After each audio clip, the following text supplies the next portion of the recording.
Hello, this is Sean Ryan, and I'm doing a presentation on the applications of hyperequity on subgroup achievement gaps. And this study involved a focus on Clarkston Community Schools.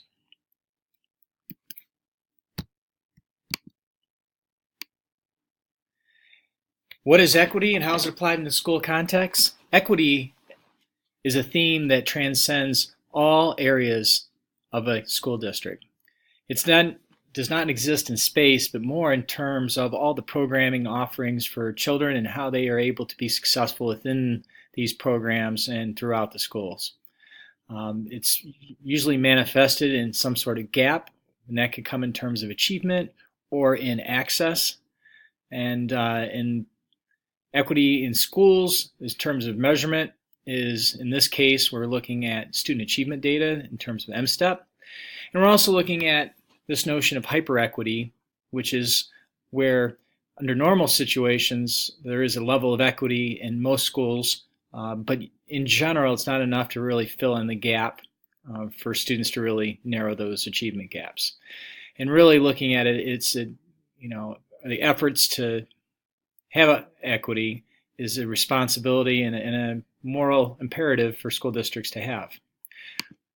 In Clarkston, we're in the process of executing a strategic planning process, and within this we have 4 different areas of whole person, foundation academic skills, student-focused learning, and future pathways. As you see there under the mission and vision, that halo of equity is really a challenge in all these areas as we look forward to find gaps in equity, because obviously these 4 different pillars, as we call them, are very much attached together.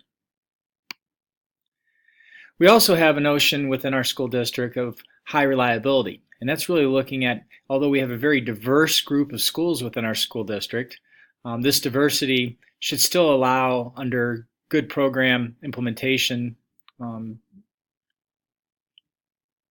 conditions, allow for schools to all perform in a fairly narrow alignment. And to do this, we've looked at a high level of expectations in all our schools, and also note that they have to, if they were going to reach these high expectations, we'll have to have some degree of variability to meet these goals because they have different student populations, different challenges. And we really want to build that awareness and look within our community and our schools to celebrate differences. And when it comes to decision making, both programs and overall resources, we want to look at not a just one-size-fits-all or standard issue, but really looking at what schools need to be successful. It's really the first step of this, so you have to acknowledge and have a problem-solving mindset to take on equity challenges.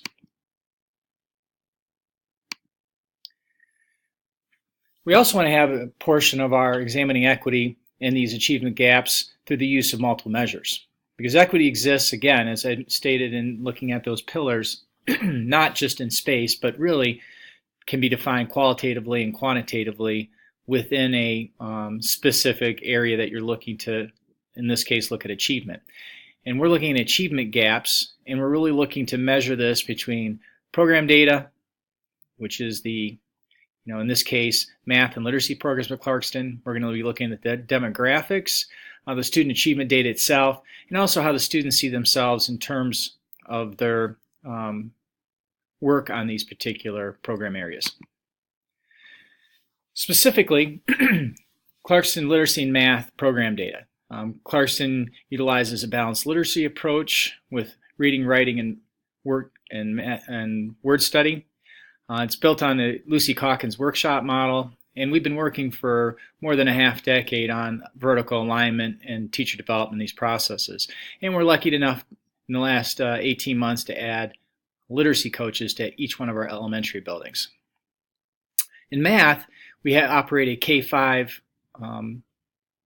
math workshop model. We use the Bridges resource, and it's been only about between 3 and 5 years between the actual workshop development and the Bridges training that we've had these programmings. And we've really relied heavily as far as our teacher development on math laboratories. Our teachers are very excited, engaged, and they really get a lot of collegiality with each other as part of the overall process. When looking at the data,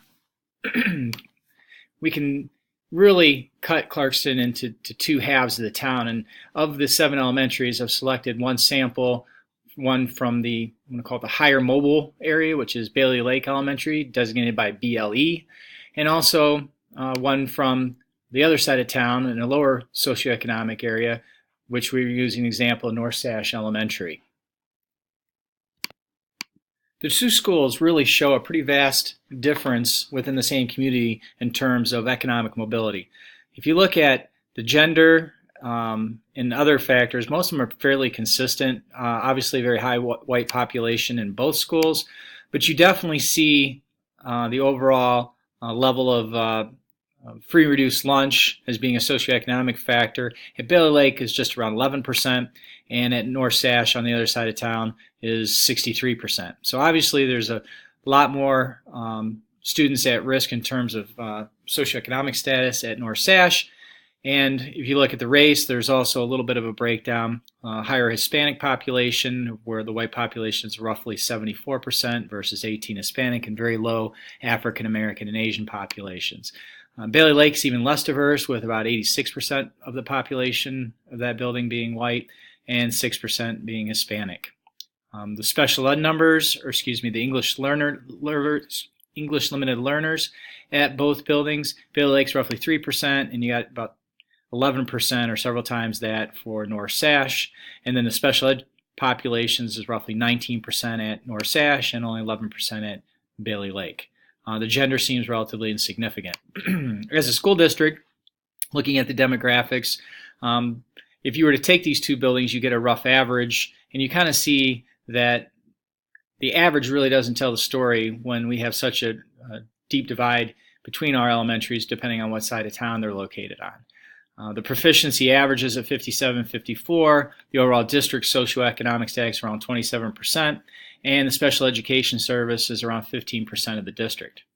Because if you look at the district as a whole against the county and state, Clarkson performs fairly well, both in ELA and math, both those different kind of programming.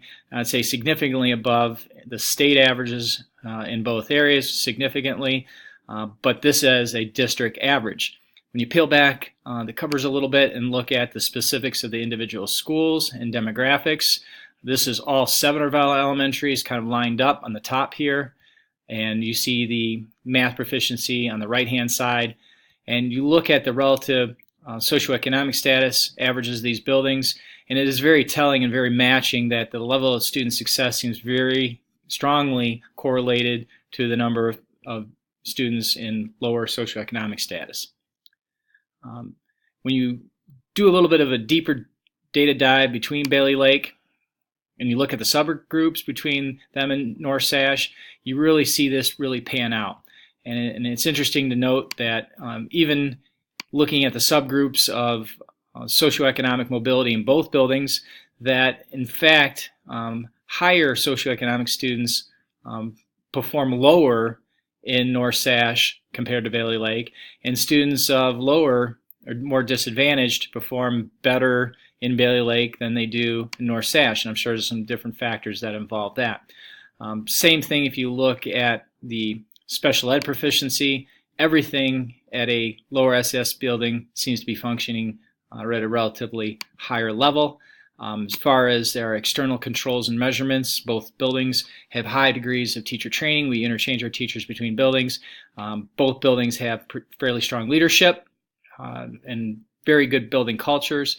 The biggest tail in the tape difference is that socioeconomic status.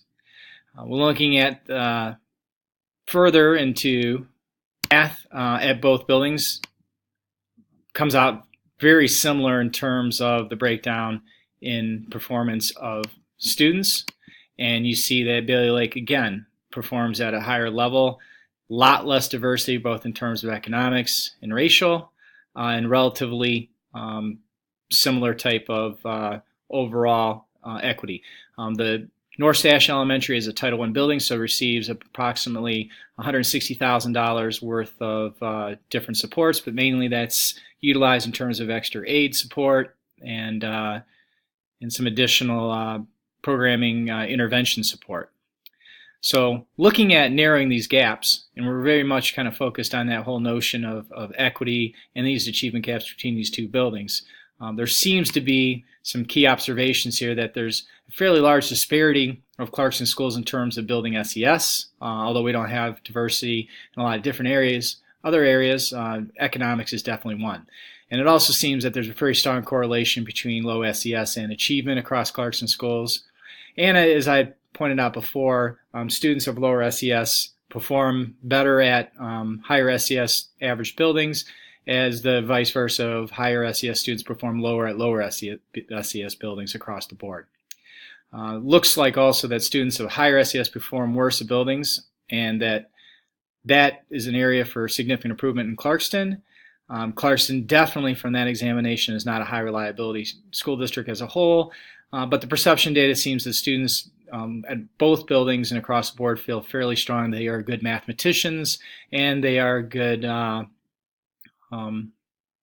readers. So looking at narrowing these SES achievement gaps within the strategic plan, we look at it as really a complex process that involves a lot of different areas and requires a broad spectrum approach under all pillars within our strategic plan. And we really feel like that there's going to be a need to be some pretty significant investment in those schools with high SES populations and looking at programming before and after elementary to help these students to narrow that gap collectively and be successful. And also that this needs to be a long-term approach. This is not going to be a quick fix. Specific programs development to narrow this gap. Really, if you look at the research, it's pretty clear. We want to continue on the curriculum alignment, diagnostic assessment work. We want to provide and look at the notion of trauma-informed schools and how we support the students as they come to us and the other struggles they may have outside of school, which are obviously strongly linked to socioeconomic status as well. We're thinking there also is going to be a need for summer and outside the day programming at the lower SES schools, and really a jump towards preschool and early childhood programming. Additionally, also helping would be low class sizes, continue to build those homeschool partnerships, and physical and mental health support. Moving forward, Clarkston looks to stay the course in terms of this type of support. We want to pursue the high reliability status across our district by narrowing these gaps. We want schools to really develop individual building plans to help reach these goals with district support, with the expectation of using research-based school improvements, and that consistency and quality of leadership and support because of being a long haul. It's disastrous when the leadership changes hands fairly often. And we look at progress monitoring and long-term growth measurements to try to look at where the in-between lines of specifics that might help support that continued growth towards a better outcome. And obviously we see that this has pretty strong implications for the middle and high school growth learning curves when the students come with a more significant consistency of experience as they go on to 6th grade in one middle school in Clarkston, one junior high and one high school. Conclusion, we think it's important to monitor subgroups and to be their voice. We think that also that this notion of hyper-equity needs to be more in the common language across the state and country because the current drives towards equity or supports of equity don't really get the job done. We believe an excellent measure, at least especially in Clarkston, is to look for that notion of having a high reliability school district regardless of demographics. We recognize that really equity is not a single shot into improving reading or math, but it really is a unified support through multiple areas that really come together to bring student success about. We see that this is really also important to the long-term health of our school systems across the country and sustained democracy. It's always been a jewel of public education in America. It's something that's been divested and kind of stepped upon over the last several decades, but it would be a great time to kind of look for a new investment. And we think that if you're really looking for long-term improvements, it's really looking at the subgroups of where students are struggling, not necessarily across the board magic fixes.